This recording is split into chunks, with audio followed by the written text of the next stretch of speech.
Hello everyone, EGO here. This is part 2 of the microwave oven repair. Unfortunately, when I got the Magnetron I ordered, it was damaged. I returned it to the online seller.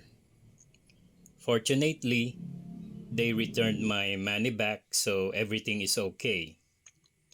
Now I decided to try to repair the Magnetron instead. And this video will show you how to do it.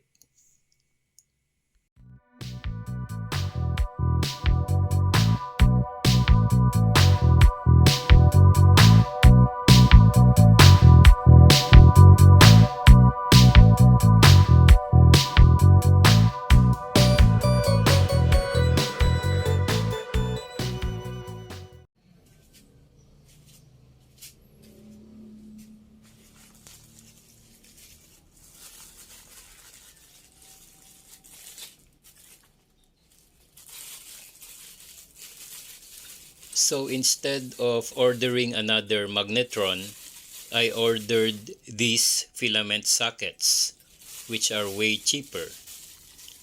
I found out that the cause of grounded magnetron terminals is this filament socket.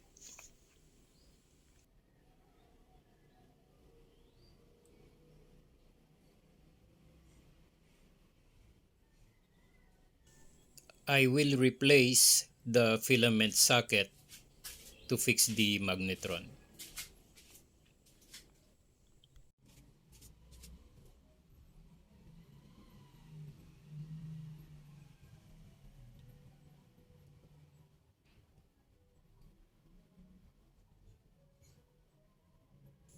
To start the repair, I tested the new filament socket and it shows to be good.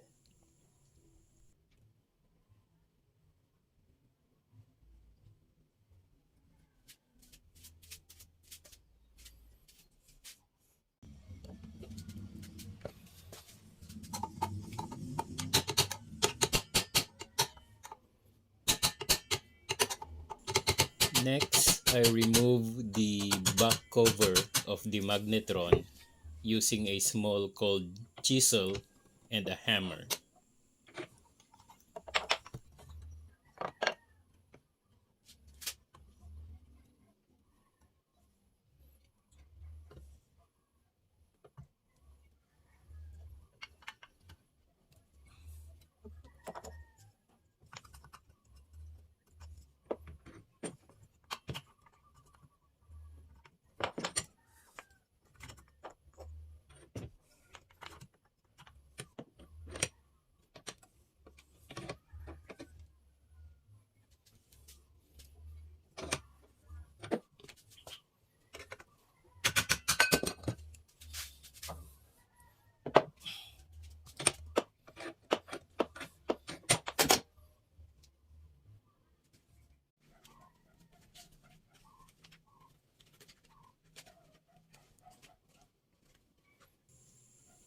Then I cut the terminals that connect to the coils of the magnetron.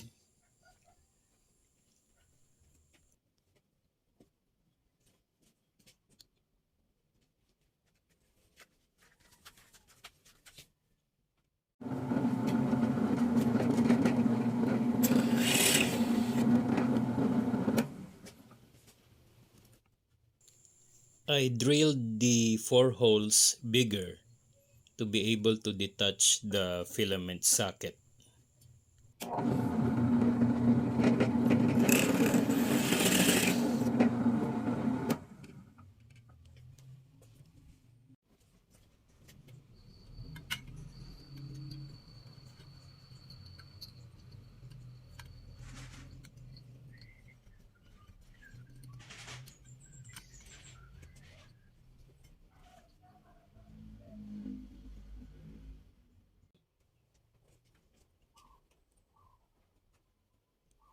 I then tested the old filament socket. It shows that one of the terminals is actually grounded.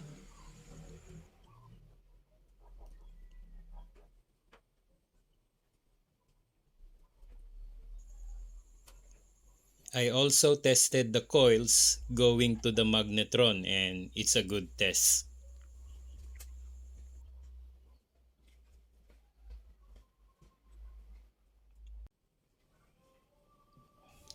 To install the new filament socket, I need these 4 bolts and nuts and 2 metal strips of this terminal block.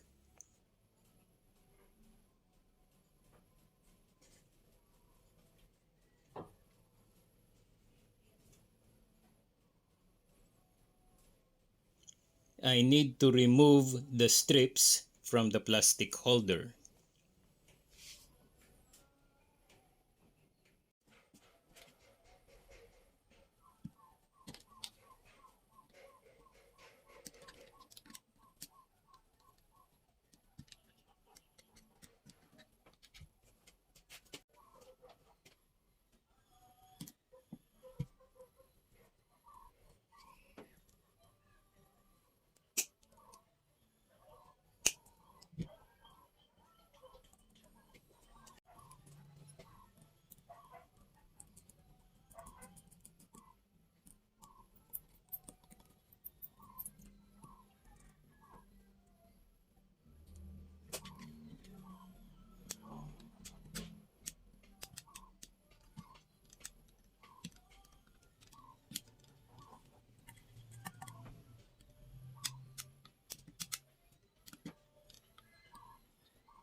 Here I cut the terminals to their correct length.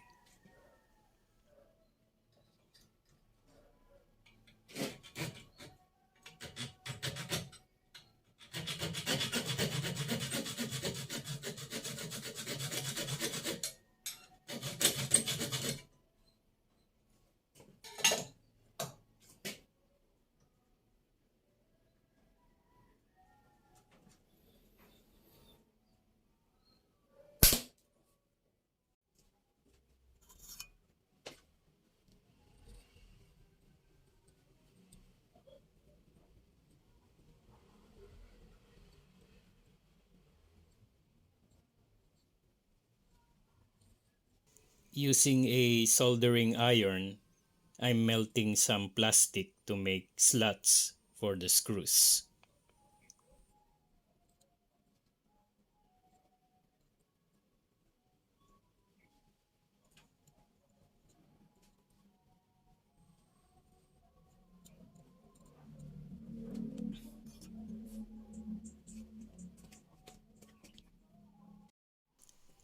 Now I am inserting the metal strips on the socket terminals. This will then couples to the coils of the magnetron.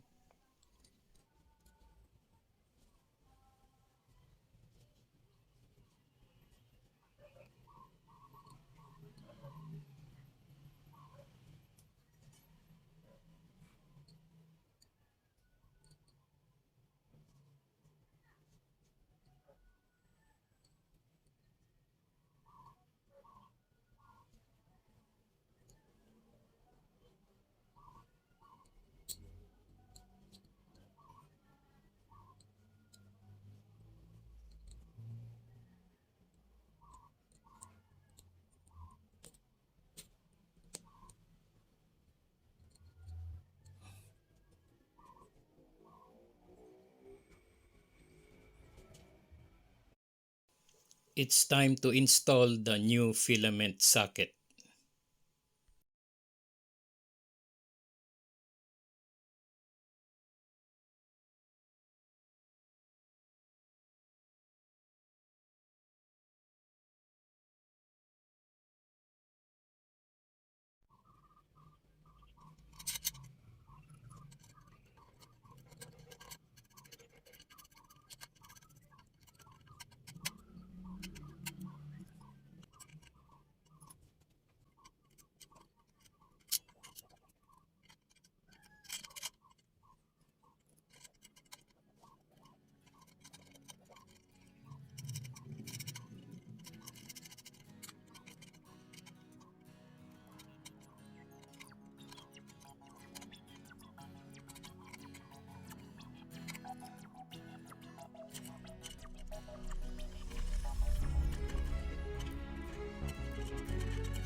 Here I'm just putting back the cover of the magnetron.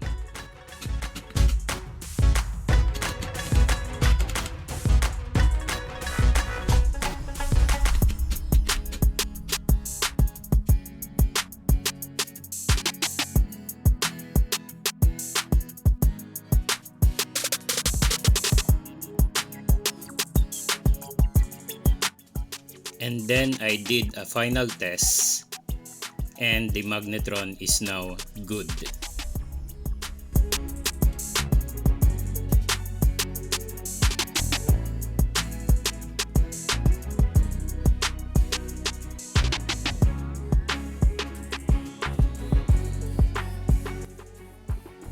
On my next video, I will reinstall the magnetron and replace the fuse to complete and finish the microwave oven repair. Thank you for watching. If you like this content and want to learn more, please subscribe. Hit the bell icon to get notified about my new videos.